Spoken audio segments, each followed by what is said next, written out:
ہاں جی کریں بولے. السلام علیکم. عطا بخاری چینل کے ساتھ حاضر خدمت ہے. آج ہمارے ساتھ اسٹوڈیو میں موجود ہیں عطا بخاری صاحب. جی عطا صاحب کیسے ہیں آپ؟ جی اللہ کا شکر جی بالکل ٹھیک ٹھاک. عطا صاحب آج ہم نے گفتگو کے لیے جس موضوع کا انتخاب کیا ہے وہ بہت ہی اہم مسئلہ ہے اور وہ ہے نکاح کا مسئلہ. جی کیونکہ نکاح کے حوالے سے جو امت مسلمہ ہے ان میں اختلافات تو پائے جاتے ہیں، لیکن جو مغربی میڈیا ہے وہ بھی جب اسلام اور مسلمانوں کو ہدف تنقید بناتا ہے تو نکاح کے موضوع کو ضرور لے کر آتے ہیں. مثال کے طور پر کم عمر بچیوں سے نکاح یا پھر چار شادیوں کے حوالے سے بات کی جاتی ہے. تو ہم آپ سے یہ جاننا چاہیں گے کہ قرآن کی روشنی میں اللہ تعالیٰ نے نکاح کو کس طرح ڈیفائن کیا ہے اور نکاح کی شرائط کیا ہے. جی جی عطا صاحب. نکاح جو ہے یہ ایک سوشل کانٹریکٹ ہے. تو جی یہ اس کے اندر مرد اور عورت کے ریلیشن شپ کو لیگل طور پہ اس کو کیا گیا ہے، جی کیونکہ اس کے بغیر معاشرہ جو ہے یہ آگے چل نہیں سکتا. تو اس کو لیگلائز کیا ہے، تو یہ چیز تو نکاح ہوئی. اب اس کی جو شرائط ہیں وہ ہم یہاں پر بیان کرتے ہیں، تو اس سے بات واضح ہو جائے گی کہ ایکچولی نکاح کن شرائط کی بنیاد پر ہوتا ہے. اس میں جی سب سے پہلی تو بلوغت ہے. جی مرد اور عورت دونوں کا بلوغت کی عمر کو پہنچ جانا تو یہ شرط ہے. جیسے جی ہمارے ہاں کم عمری کی شادیاں ہیں تو قرآن اس چیز کو ایکسیپٹ نہیں کرتا. جی اس لیے سورہ نساء کی آیت نمبر 6 اس کے اندر آ رہا ہے کہ حتیٰ اذا بلغ النکاح، جب وہ نکاح کی عمر کو پہنچ جائیں. یہ فیمیل کی بات ہو رہی. جی تو ایک چیز تو یہ ہے. اب ظاہر ہے کہ نبی کریم صلی اللہ علیہ وسلم نے جو نکاح کیا تو عائشہ رضی اللہ عنہ سے، تو وہ بلوغت کی عمر میں تھیں. ظاہر ہے جی وہ قرآن کے حکم کی خلاف نہیں چل سکتے. تو اس جی سے وہ روایات بھی کالعدم ہو جاتی ہیں جو 6 سال کی عمر میں نکاح اور 9 سال کی عمر میں رخصتی بتاتی ہیں. اور اس وقت رسول صلی اللہ علیہ وسلم کی عمر جیسے ہسٹری بتاتی 55 ایئرس تھی. تو جی یہ اس طرح کی روایات بالکل وہ میلافائڈ ثابت ہوئی. دوسری شرط ہے مرد عورت کی باہمی رضامندی. یہ بھی جی بہت ضروری ہے، اس کے بغیر بھی نکاح نہیں ہوتا. وہ جو کفیل ڈالا ہوا ہے وہ اپنی مرضی سے کر دیتا ہے، یہ ظلم ہے، یہ ایسا نہیں ہوتا. تو دوسری شرط تو یہ ہوگی دونوں کی باہمی رضامندی. تیسری چیز ہے دو گواہوں کی موجودگی. یہ بہت جی ضروری ہے کہ تاکہ کسی قسم کا کوئی بگاڑ پیدا نہ ہو. نہ مرد جی نہ عورت دونوں وہ اپنی اس بات سے پھر ہی نہ سکیں کہ ہم نے نکاح کیا ہے یا نہیں کیا. تو اس لیے دو جی گواہوں کی موجودگی. اور اس کے بعد آ جاتا ہے کہ ریاستی ادارے کے سامنے نکاح کا ایگریمنٹ فارم ہوتا ہے پریسکرائب، تو وہ ہونا چاہیے ریاستی ادارے کی طرف سے، ریاست کی طرف سے. یہ نہیں کہ خود بنا لے، نہیں. تو اس کے اوپر وہ تحریر ہوگی اس ایگریمنٹ کی اور دو گواہ ہوں گے. تو یہ جو ہے یہ بھی ایک لازمی شرط ہے. جی اس کے بعد آ جاتا ہے کہ مرد کی طرف سے کچھ رقم کی ادائیگی. جی یہ ادائیگی جو ہے مرد کے جو معاشی حالت ہوتی ہے، معاشی سٹیٹس ہوتا ہے، اس کے مطابق جتنی اس کی گنجائش. فار جی ایگزامپل ایک آدمی اپنی آمدنی کے حساب سے 10,000 دے سکتا ہے، 20,000 دے سکتا ہے یا 1 لاکھ دے سکتا ہے، تو وہ دے. تو یہ ضروری ہے. وہ جو ہے نا بعد میں دینا، یہ دیکھیں یہ ہیلے بہانے ہیں، معجل غیر معجل، یہ انہوں نے مذہب کی روح سے جو اصطلاحیں بنائی ہیں یہ قرآن کی روح سے ٹھیک نہیں. تو وہ دینا چاہیے. جی یہ کیوں دینا ہے، قرآن نے یہ کیوں رکھا ہے؟ یہ ایکچولی ایک اس کو مرد کو ریئلائز کرانا ہے، اس کی ذمہ داریوں کا احساس کہ اب وہ شادی کی ہے تو وہ اپنے آپ کو ذمہ دار سمجھے، رسپانسیبل سمجھے. جو جی اس کے فرائض ہیں. اس کی بیوی ہے، اس نے اپنی بیوی کے اخراجات بھی اٹھانے ہیں، گھر بھی چلانا ہے. تو یہ اس لیے قرآن کریم نے یہ رکھا ہے تاکہ اس کو جی ذمہ داری ہو کہ یہ میری مسز ہے، میں نے اس کی اخراجات اٹھانے ہیں، گھریلو جو اخراجات ہیں اس کو جو نظم و نسق ہے وہ چلانا ہے. تو ظاہر ہے وہ تو اس کے لیے معاش چاہیے، پیسے چاہیے. جی تو قرآن اس کو ذمہ دار بناتا ہے، پابند بناتا ہے. تو یہ اس لیے. تو اس میں آگے پھر چیزیں آ جاتی ہیں کہ یہ جو نکاح خواہ، اس میں نکاح خواہ نہیں ہوتا جیسے ہمارے ہاں.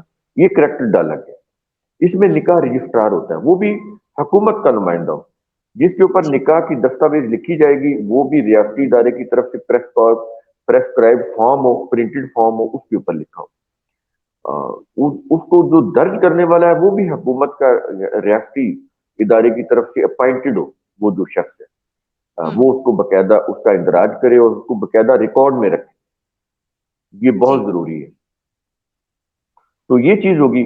پھر اس کے اندر جو ایک کریکٹر جس طرح نکاح خواں کا ڈالا گیا ہے تو مذہبی پیشوا ڈال دیتے، اس طرح اس میں پھر ایک ولی کا کریکٹر ڈالا گیا ہے جو عورت کے ساتھ ایک ظلم ہے، عورت خود مختار ہے، وہ اپنی مرضی سے فیصلہ کرے، تو اس کی خود مختاری کو ختم کرنے کے لیے ملوک نے، مذہبی پیشواؤں نے مل کے ایک ولی کا کریکٹر ڈالا، تو یہ بھی جو ہے یہ بھی قرآن کے خلاف، تو یہ نہیں جی ہونا چاہیے۔ تو یہ چیزیں ہیں، یہ بنیادی چیزیں ہیں، اگر یہ چیزیں سمجھ لی جائیں تو بہت سارے مسائل حل ہو سکتے ہیں۔ سر، اگر نکاح کے لیے ولی کا کانسیپٹ نہیں ہے تو ہمارے یہاں پھر لڑکیوں پر اس قدر وہ جبر کیوں ہوتا ہے کہ وہ اپنے پیرنٹس کی، گھر والوں کی رضامندی سے شادی کریں، وہ جہاں چاہیں شادی کر دیں، خواتین کو اختیار نہیں ہے اس مسئلے میں؟ نہیں، وہ سوسائٹی اوور آل دیکھے نا، یہ تو سوسائٹی نے، قرآن نے تو واضح تعلیم دے دی ہے کہ وہ اور جس طرح مرد اپنے فیصلے میں آزاد ہیں، عورتیں بھی آزاد ہیں، قرآن کریم نے تو واضح کر دیا ہے۔ اب یہ کہ ہمارا معاشرہ کیسا ہے، وہاں پر تو پھر ریلیجن غالب ہے، ریلیجن ڈومیننٹ ہے، تو ریلیجیس پوائنٹ آف ویو سے چیزیں ہو رہی ہیں، تو وہ قرآن کے مطابق نہیں ہے، تو اس لیے یہ پھر چیزیں بگاڑ پیدا ہوتا ہے معاشرے کے۔ سر، کچھ لوگ شادی کو ڈکلیئر نہیں کرتے، نکاح کو، نکاح تو اعلانیہ ہوتا ہے، کچھ لوگ چھپاتے ہیں، خفیہ شادی کرتے ہیں، بتاتے نہیں ہیں، تو آپ کیا کہیں گے کہ یہ چیزیں ہونی چاہیے؟ یعنی وہ بتاتے نہیں، انہوں نے شادی کی ہوئی ہے، بچے ہو جاتے ہیں بہت، لیکن اس چیز کو ایکسپوز نہیں کیا جاتا۔ دیکھیں وہ کیسے خفیہ رکھیں گے؟ دو گواہوں کی موجودگی ہے، ہاں جی۔ ٹھیک ہے نا، تو کیسے ہاں۔ خفیہ رہ سکتا ہے؟ نکاح تو خفیہ ہوتا ہی نہیں ہے۔ ہم، جب آپ نے ایک ریاستی جو ادارہ ہے، جو بھی، ہم، وہ فیملی کورٹ ہو کوئی بھی، ہم، وہ جب اس کا پریسکرائب فارم اس ہم، کے اوپر آپ جا کے تحریر لکھواتے ہیں اور کمشنر سے اس کی اٹیسٹیشن ہوتی ہے، ٹھیک ہے، اس کو ہم، باقاعدہ سرکاری ریکارڈ میں رکھتے ہیں، کوئی بھی جا کے دیکھ سکتا ہے، اور فیملی کورٹ میں جا کے، یا جو بھی کوئی ادارہ ہے جیسے ثالثی کونسل ہے یونین سطح کے اوپر، یونین کونسل کی سطح کے اوپر ایکسٹرا آفسز بنے ہوئے ہیں، وہاں جا کے اگر یہ چیزیں ہوں تو یہ نکاح تو خفیہ رہ ہی نہیں سکتا۔ گواہ ہے، ریٹن ڈاکومنٹس ہے، ان کا اندراج ہے، تو یہ کیسے خفیہ رہ سکتا ہے؟ نہیں رہ سکتا۔ اچھا، قرآن میں نکاح کے حوالے سے میثاقاً غلیظہ کا لفظ استعمال ہوا ہے، جی مطلب جی، یہ کیا ہے؟ اسے آپ ڈیفائن کریں گے سر؟ مساکن غلیظن کا مطلب ہوتا ہے پختہ عہد، غلیظ کا مطلب تو گاڑا ہوتا ہے، تو ہم، جو ظاہر ہے جو چیز ٹھیک ہو وہ اتنی زیادہ وہ مضبوط بھی ہوتی ہے۔ جیسے ہم کہتے ہیں کہ ان لوگوں کے تعلقات تو بڑے گاڑے چل رہے ہیں، مطلب بڑے ہم، مضبوط ہیں، بڑی بڑی ہم، گہرائی میں ان کے تعلقات، بڑے ڈیپ ہیں، ہم، تو یہ اس سے معلوم ہوتا ہے پختہ عہد۔ تو یہ سورہ النساء کی آیت نمبر 21 میں ہے، اس کے اندر یہ الفاظ آئے ہیں، تو لیکن پیچھے ذرا میں بتا دیتا ہوں، جو آیت نمبر 20 ہے سورہ النساء کی، اس میں ہم، یہ آ رہا ہے کہ فَلَا تَأْخُذُوا مِنْهُ شَيْئًا، کہ اگر کوئی مرد اپنی بیوی کو بہت سا مال دے چکا ہے تو وہ اس ہم، سے کچھ بھی واپس نہ لے۔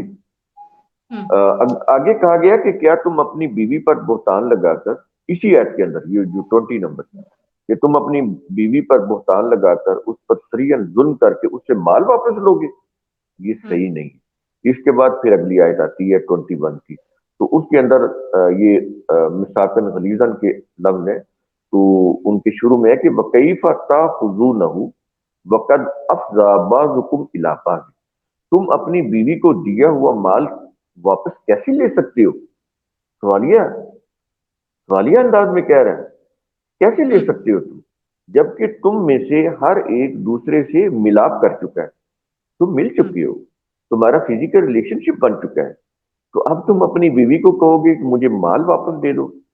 یہ تو ہم، زیادتی ہے، ظلم ہے، ایسا نہیں کرنا۔ کہتا ہے کہ وَأَخَذْنَ مِنْكُمْ مِيثَاقًا غَلِيظًا، اور وہ عورتیں تم سے پختہ عہد لے چکی ہیں، وہ عہد کیا ہوتا ہے؟ یہی نا، ذمہ داری اٹھانے کا، اپنے فرائض کو ادا کرنے کا، اپنے گھریلو انتظام کو، نظم و نسق کو صحیح طریقے سے چلانے کا، اس کے اخراجات ضروریات کو پورا کرنے کا، یہی عہد ہوتا ہے۔ اسی کے لیے اس نے شروع میں نکاح کے وقت پیسے بھی کچھ دیے تھے، جس کو یہ مذہب کے اندر حق مہر بولا جاتا ہے، وہ قرآن میں تو یہ لفظ نہیں ہے تو لیکن وہ کہتا ہے دو کچھ نہ کچھ، معجل غیر معجل تو اس میں ہے ہی نہیں نا، دینا ہے تو وہ دے اس وقت، تو وہ ایک ذمہ داری کا احساس دلانے کے لیے